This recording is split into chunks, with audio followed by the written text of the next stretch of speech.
एक दफा का जिक्र है, किसान और इसके वफादार दोस्त देही इलाकों की घूमती हुई पहाड़ियों में बसे एक छोटे से गांव में फहद नामी एक मेहरबान और शरीफ किसान रहता था। उसने एक सादा जिंदगी गुजारी, अपने फार्म की देखभाल और अपने 4 प्यारे पालतू जानवरों की देखभाल करता था। एक शरारती बंदर, एक वफादार गधा, एक चंचल कुत्ता और एक चालाक मुर्गी थी। किसान सुबह सवेरे उठकर अपनी रोजी की तलाश में अपने गधा के साथ निकल जाता। किसान गधा को लूटकर अपनी रोजी रोटी कमाता था, अपने पालतू जानवरों की खुराक का इंतजाम करता था। एक दिन एक शदीद तूफान गांव से टकरा गया। तेज बारिश और तेज हवाएं आई। आसपास का दरिया बहने लगा, जिससे गांव में सैलाब आने और फसलें तबाह होने का खतरा है। जैक जानता था कि उसे अपने फार्म और घर को बचाने के लिए तेजी से काम करना होगा। तेजी से सोचने वाले बंदर ने मशवरा दिया कि वो पानी को रोकने के लिए एक रुकावट बनाने के लिए मिलकर काम करें। मजबूत गधा ने भारी पत्थरों और रेत के थैलों को उठाने में मदद करने के लिए अपनी ताकत पेश की।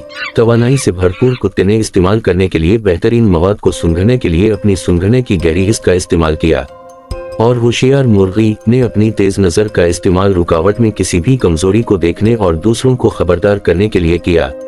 एक साथ किसान और इसके 4 पालतू जानवरों ने अनथक मेहनत की, अपनी मुनफरिद महारत और टीम वर्क का इस्तेमाल करते हुए एक मजबूत रुकावट खड़ी की।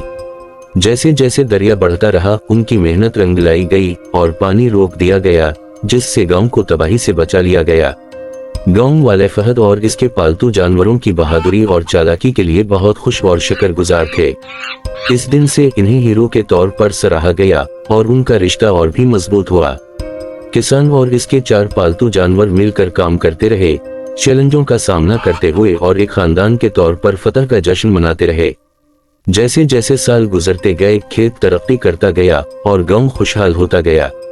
फहद का फार्म पायदार काश्तकारी के तरीकों का एक नमूना बन गया और लोग उससे और इसके पालतू जानवरों से सीखने के लिए चारों तरफ से आए। इस कहानी से हमें ये सबक मिलता है, जब हम मिलजुल कर काम करते तो कामयाबी जरूर मिलती है।